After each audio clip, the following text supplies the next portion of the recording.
پاکستان کا ایجنڈا نہیں ہو سکتا، یہ پاکستان کو کمزور کرنے کا ایجنڈا ہو سکتا ہے۔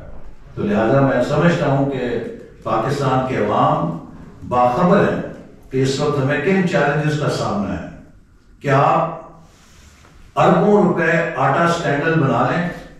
پاکستان کے ملک اندر گندم کے وافر ذخیرے موجود ہیں، اور ان وافر ذخیروں کی موجودگی میں پنجاب کے اندر جو آٹے کا بحران پیدا کیا گیا، جان بوجھ کر پیدا کیا گیا، اربوں روپے کا ڈاکہ ڈالا گیا لوگوں کے اوپر، یہ وہی کام کیا جو اس سے پہلے چینی اور آٹے سکینڈل کا جب وفاقی حکومت بھی ان کی تھی اس دور میں کیا گیا، اور اس کے بعد آپ نے آرام سے ہاتھ جھاڑ کے کہا جی ہم اسمبلی تحلیل کرتے ہیں۔ ان سب چیزوں کا حساب دینا پڑے گا، اور اگر الیکشن ہوتا ہے، جب بھی ہوتا ہے، اس کا بھرپور قوم کی عدالت میں انہیں جواب دینا پڑے گا، اور انشاءاللہ تعالی پاکستانی قوم کبھی ان لوگوں کو دوبارہ نہیں آزمائے گی جنہوں نے ہنستے بستے پاکستان کو اس حال پر پہنچایا۔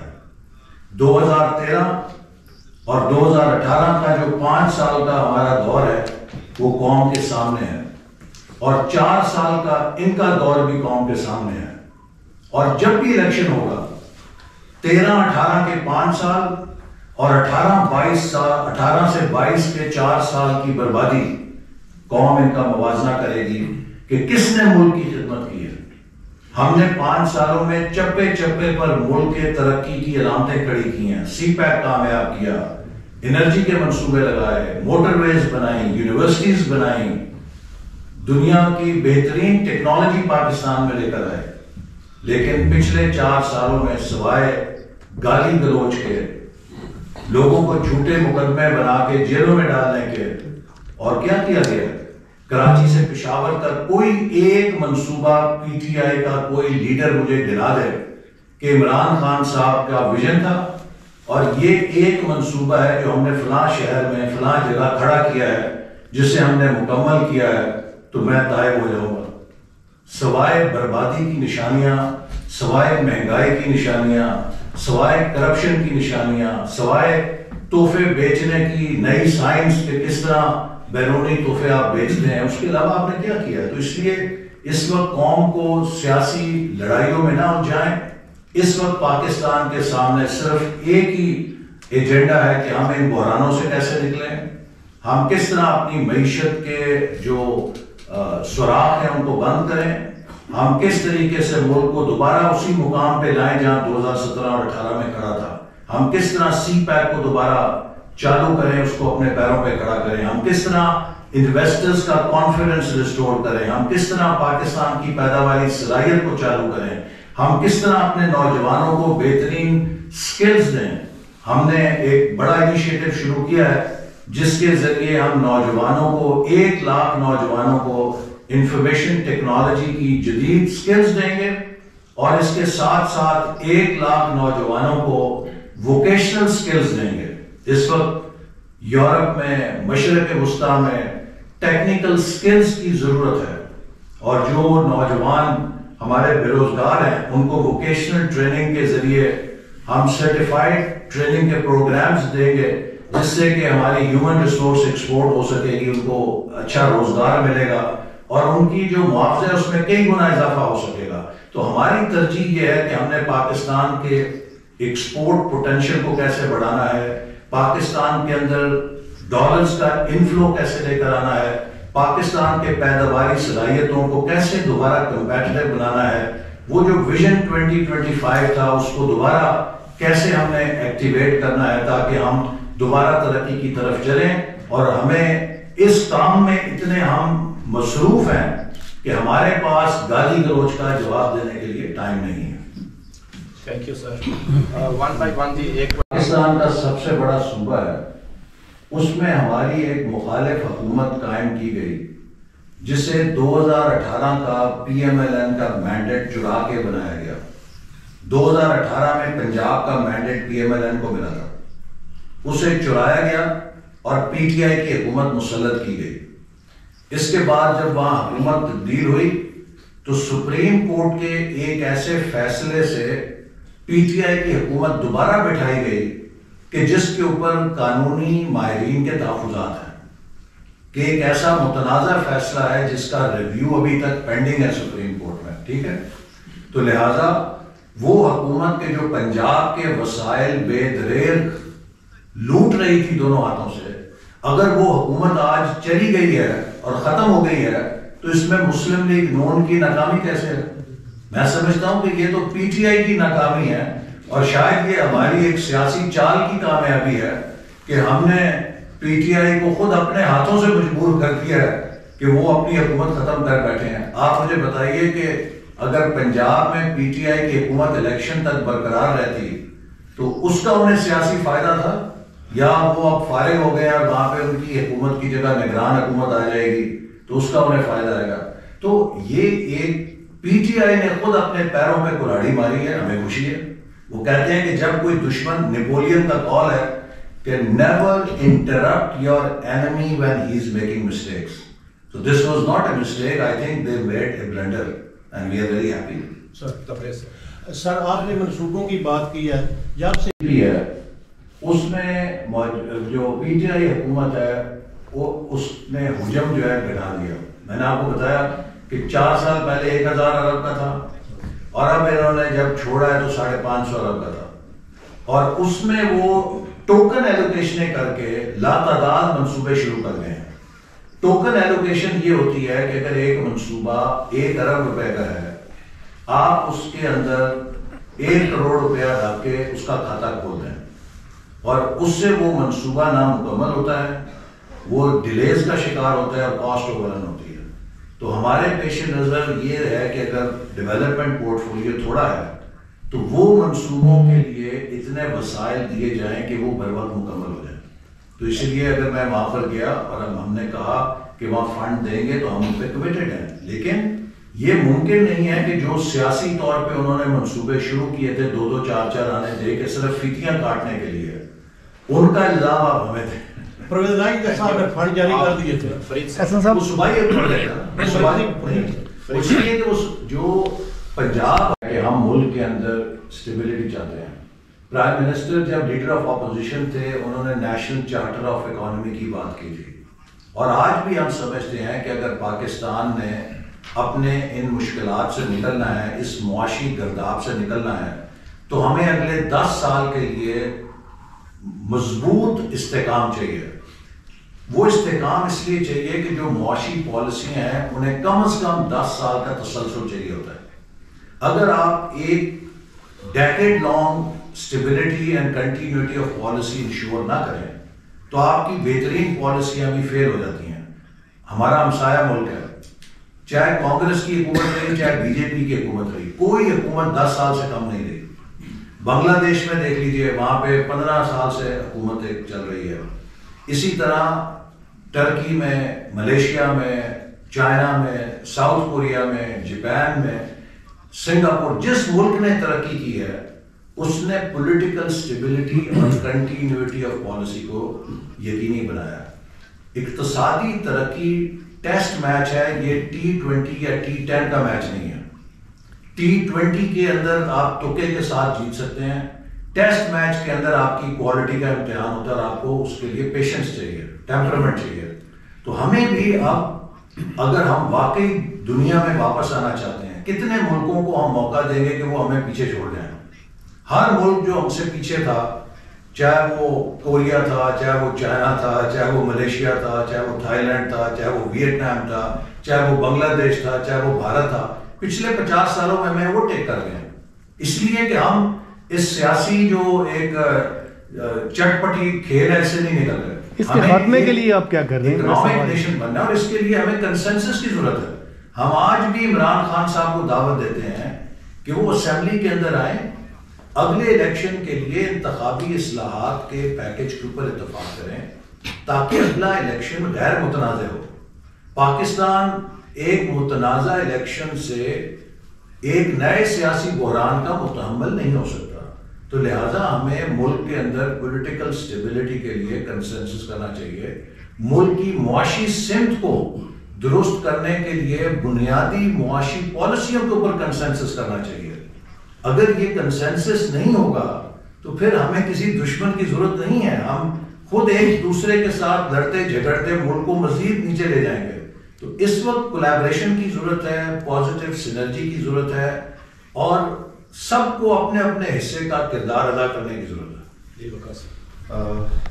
ہے. آپ کے آخری سوال کا پہلے جواب دوں. ہماری جو جدوجہد تھی ووٹ کو عزت دو کا جو نواز شریف صاحب کا نعرہ تھا, اس کا بنیادی مقصد کیا تھا کہ پاکستان میں آئین کی بالادستی ہونی چاہیے, پاکستان کی اسٹیبلشمنٹ کو سیاست سے علیحدہ ہونا چاہیے, اور پاکستان کے جمہوری نظام کے اندر غیر جمہوری مداخلت نہیں ہونی چاہیے. آج اگر ہمارے فوج کی قیادت یہ کہہ رہی ہے کہ ہم نے یہ فیصلہ کیا ہے, سوچ سمجھ کے فیصلہ کیا ہے کہ ہماری سیاسی مداخلت سے فائدہ نہیں ہوتا, نقصان ہوتا ہے, اور ہم خود کو سیاست سے علیحدہ غیر جانبدار رکھنا چاہتے ہیں, تو کیا یہ ووٹ کو عزت دو کے نعرے کی جیت نہیں ہے؟ یعنی کہ اگر آج ملک کی جو عسکری قیادت ہے وہ یہ کہہ رہی ہے کہ ہم نے خود کو سیاست سے لا تعلق کر لیا ہے, تو یہی تو ہم چاہتے تھے, تو یہ تو اچھی بات ہے, تو اس کی ہم تعریف کرتے ہیں. اس کے بالمقابل عمران خان صاحب یہ کہہ رہے ہیں کہ فوج سیاست کے اندر دوبارہ مداخلت کرے, وہ اس حکومت کو نکالے اور عمران خان صاحب کو بنی گالہ سے لے جا کے دوبارہ وزیر اعظم کے گھر میں یا دفتر میں پہنچا دے اور فوج دوبارہ سیاسی کردار ادا کرے. تو آپ بتائیے کہ کون آئین کے ساتھ کھڑا ہے؟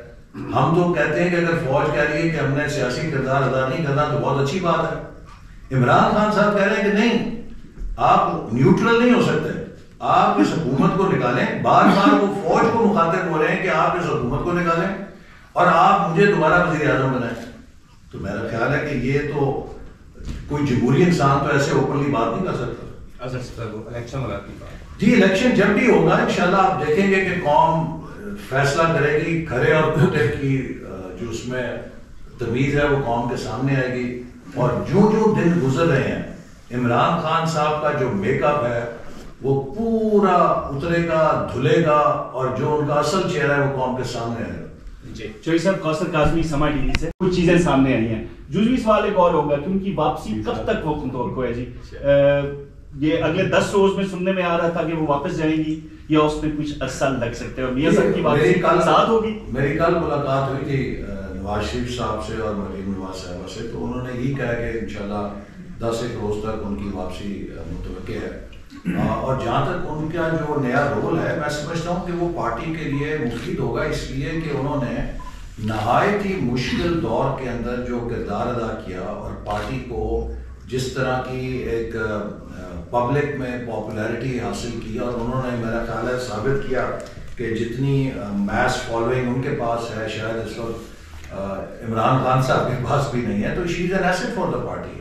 تو ہمیں اس سے فائدہ اٹھانا چاہیے. ان کی اگر نوجوانوں کے اندر مقبولیت ہے, نئی نسل کے اندر, اور اگر ان کی میسز کے اندر مقبولیت ہے, تو that is an asset for the party. تو پارٹی کا فرض ہے کہ جو بھی اس کے ایسٹس ہیں ان کو بھرپور طریقے سے استعمال کرے تاکہ پارٹی دوبارہ سرگرم ہو. اور میں آپ کو یہ بھی بتانا چاہتا ہوں کہ ہم پوری پارٹی کی تنظیم نو شروع کر رہے ہیں, اور اب پارٹی کے نئے عہدیداروں کا بھی چناؤ ہوگا چونکہ ہماری ٹرم پوری ہو چکی ہے, اور اس کے لیے ہم ہر ضلع کے اندر جائیں گے, ہر صوبے کے اندر جائیں گے.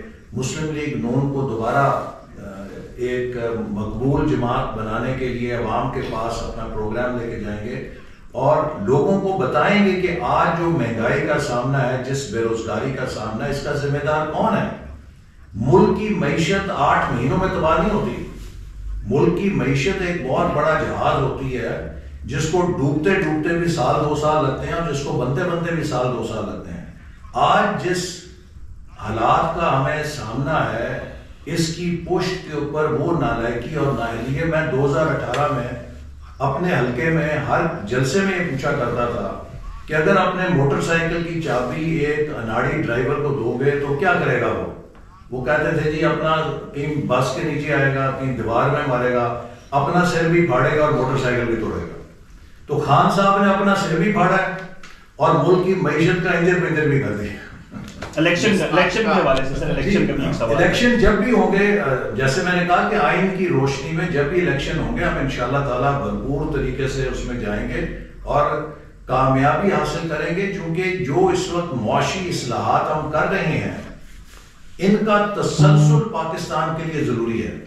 ہم وہ غلطی دوبارہ نہیں دہرا سکتے جو ہم نے 2018 میں کی ہے، اور میں سمجھتا ہوں پاکستان کے عوام ہمیں دوبارہ مینڈیٹ دیں گے تاکہ ہم جو پاکستان کی معیشت کی بحالی کا عمل ہے، جیسے ہم نے 2013 کے بعد اس کو مکمل کیا تھا، ملک کو دوبارہ چالو کیا تھا، اسی طرح لوگ ہمیں دوبارہ مینڈیٹ دیں گے کہ یہ کام جو ہے اس کو مکمل کیا جائے اور ملک کو دوبارہ اسی طرح مستحکم کیا جائے جیسے ہم نے 2017-18 میں کیا تھا.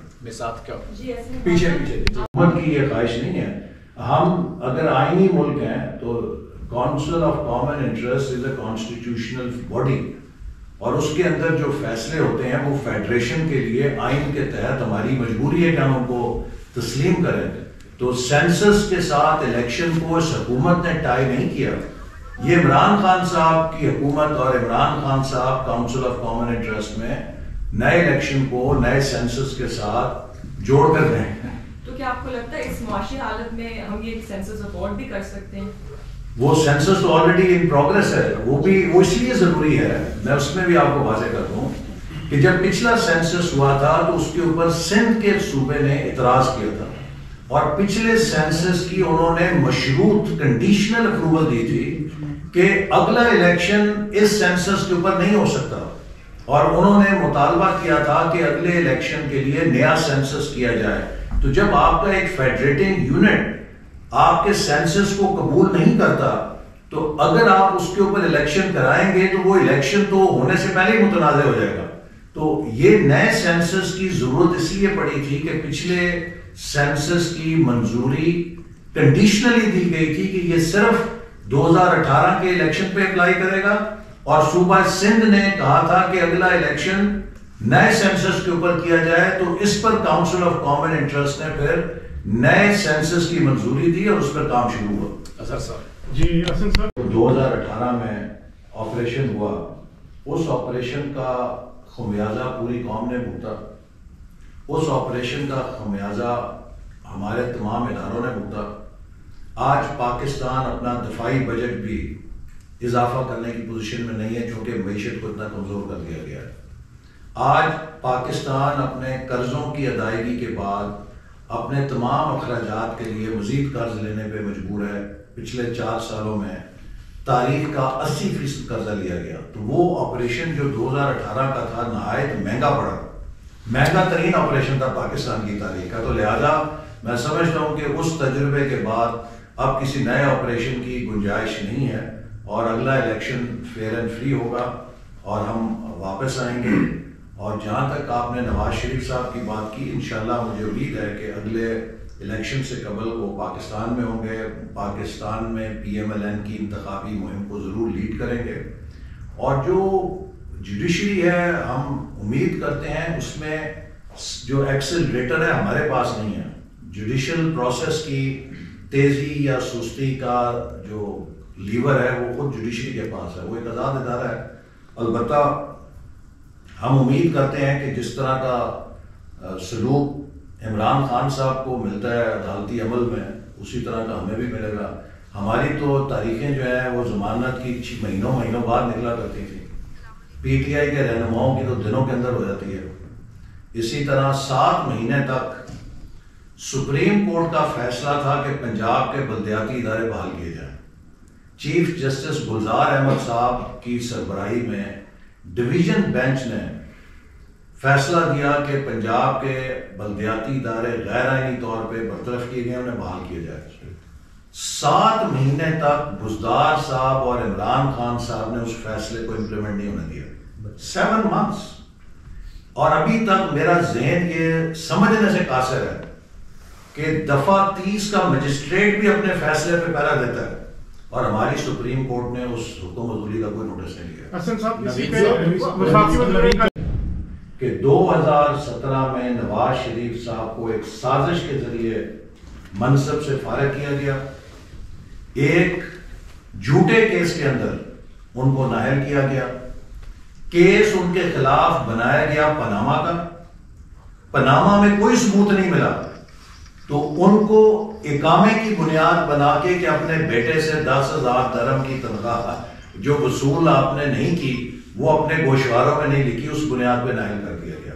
پھر ایک سپریم کورٹ کے جج کی نگرانی میں ٹرائل کرایا گیا، آج تک پاکستان میں اس کی مثال نہیں ملتی کہ جو ہائر کورٹس ہیں وہ نیچے کی کورٹس کے اوپر اثر انداز ہو کے ٹرائل کو وہ کرائیں۔ ہر کورٹ جو ہے وہ سوورن ہوتی ہے، جو لوگ عدالتی نظام جانتے ہیں انہیں معلوم ہے کہ ہر کورٹ جو ہے وہ ایک سوورن کورٹ ہے، اور تبھی جو اپیل کا نظام ہے وہ آپ کارآمد کر سکتے ہیں کہ جب ایک کورٹ آزادانہ فیصلہ کرے پھر اس کے خلاف اپیل ہوتی ہے۔ لیکن اگر ماتحت عدالت جو ہے وہ ہائر عدالت کے اثر میں فیصلے کرے گی تو اس کی پھر اپیل کرنے کا تصور ہی ختم ہو جاتا ہے نا۔ تو یہ ساری چیزیں جو ہوئی 2017-18 میں، جو ثاقب نثار صاحب کی قیادت میں پاکستان میں سرکس لگا عدالتی نظام کا، آج اس کے ہم خمیازہ بھگت رہے ہیں نا کہ آج اگر سی پیک تباہ ہوا ہے، وہ میں 2017-18 کی آپ کو بات بتاؤں کہ امریکہ، برطانیہ، یورپ، جاپان، ہر سفیر مجھے آ کے ایک سوال کرتا تھا کہ ایکسلنسی بتائیے ہمارے ملک کی کمپنیاں سی پیک کے تحت پاکستان میں کہاں سرمایہ کاری کر سکتی ہیں؟ How can we be part of CPEC? پوری دنیا سمجھتی تھی کہ پاکستان کے ہاتھ میں کوئی میجک فارمولا آ گیا ہے، اب یہ چل پڑا ہے۔ آج ہم ان ملکوں کے آگے جا کے منتیں کر رہے ہیں، پیسے مانگتے پھر رہے ہیں۔ کون ذمہ دار ہے اس سینٹیمنٹ کو تباہ کرنے کے لیے؟ نواز شریف صاحب کو اگر نہ نکالا جاتا اور ان پالیسیز کا تسلسل جاری رہتا تو آج ہم سی پیک کے ذریعے اربوں ڈالر کی سرمایہ کاری پاکستان میں لا چکے ہوتے ہیں۔ آج پاکستان مختلف شکل میں ہوتا ہے، تو لہذا نواز شریف صاحب کے ساتھ جو بھیانک کھیل کھیلا گیا وہ ان کی ذات کے ساتھ نہیں کھیلا گیا، وہ پاکستان کے ساتھ کھیلا گیا، پاکستان کی معیشت کے ساتھ کھیلا گیا۔ اب پاکستان میں ماں سوائے جو پی ٹی آئی کے چند روبوٹس ہیں کہ جن کے سمن بکمن اومیون فہملہ یا جون والی مثال ہے کہ نہ وہ آپ سے مکالمہ کر سکتے ہیں، نہ وہ آپ سے دلیل پہ بات کر سکتے ہیں، وہ بس ان کے چہروں پہ اور وہ عقلوں پہ مور لگی ہوئی ہے عمران خان کی، تو ان کو چھوڑ دیں۔ لیکن کوئی نیوٹرل آدمی ہے وہ یہ بات جان گیا ہے کہ پچھلے کھیل کے اندر کتنا جھوٹ لوگوں کو فیڈ کیا گیا، صرف اس ہماری حکومت کو 2018 میں نکالنے کے لیے کتنا جھوٹ اور نفرت لوگوں کے اندر زہر گھولا گیا، آج اس کی اصلیت آ گئی ہے سامنے، اور اسی لیے لوگ جو ہیں اب ان کی آنکھیں کھل گئی ہیں اور وہ حق جان گئے ہیں، وہ سچ جان گئے ہیں، اور اب اس جھوٹ پہ اثر نہیں لوگ بلیو نہیں کر رہے۔